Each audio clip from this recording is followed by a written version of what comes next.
evening, Royal Palm family. Welcome to Bedtime Stories with Mrs. Elie. Tonight, I'll be reading a book. But before we start reading, I have a friend that is going to join us with our reading. Her name is Tia the Teddy. Tonight's book is called Clifford and His Bear. The author is Gwen Brown. Remember, the author is the person who writes the book. So let's get started. Clifford Nielsen was 5 years old. He had a round face, bright brown eyes, and a big smile. He had a teddy bear whose name was just Teddy. Clifford thought the world of Teddy, but no one knew this except his mother, whose name was Valerie. At night, when Clifford got ready for bed, he would talk to Teddy, telling him all about the fun he had during the day.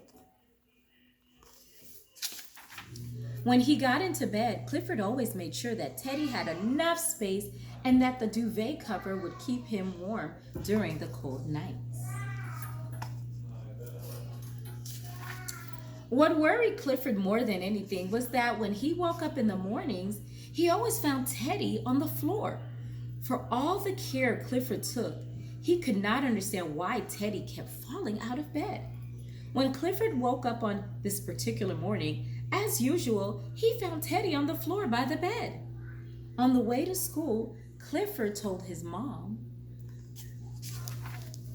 what had been happening to Teddy. "I'll see what I can do to help," said Mom as they arrived at school. Mom saw Clifford safely inside after giving him a big hug and a kiss. "Be good, and I'll see you later," she shouted after him. Back at home, Mom made herself a cup of tea and thought about how she could help Clifford and Teddy to have a good night's sleep without one of them falling out of bed. As she sat there thinking what to do, an idea suddenly came to her.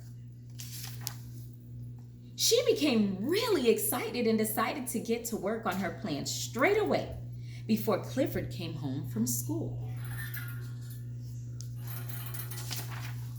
Mom went up to Clifford's bedroom and started moving the furniture around.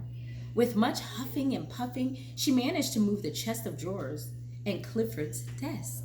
Must have been really heavy.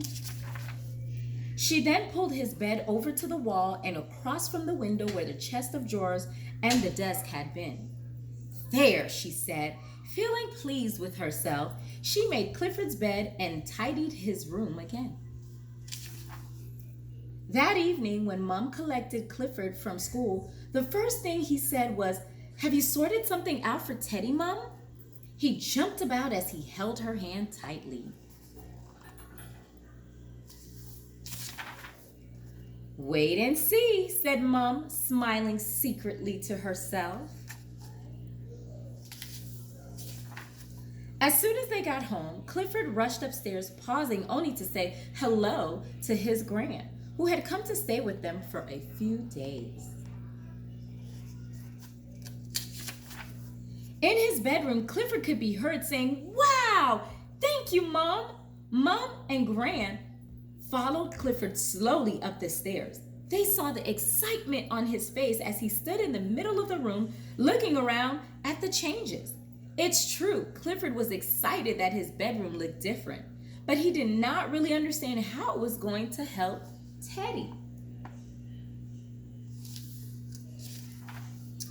With this in mind, Clifford turned to look at his mom with that questioning look in his eyes and said, "Mom?" His mom said Teddy can now sleep over in the corner by the wall, which will stop him from falling out of bed in future. "Wicked," said Clifford, jumping onto his bed with Teddy for a trial run. That night, as Mom tucked both Clifford and Teddy up in bed, Clifford had a smile on his face because he was very happy. "Good night, Clifford." "Good night, Teddy," said Mom as she went quietly out of the room, closing the door behind her. "Good night, night, Teddy, said Clifford as he cuddled up to his bear. The end. Do you have someone that you like to cuddle up with? A teddy or a stuffed animal like Tia, the teddy, and Teddy in Clifford's book? Well, either way, it's fun to read with someone or someone reads to you. So remember, as we see you bright and early tomorrow, don't forget to be kind to self, to scholars, to staff, and school. And remember, nothing is more important than learning. See you tomorrow. Signing out. This is Bedtime Stories with Mrs. Elie. Good night.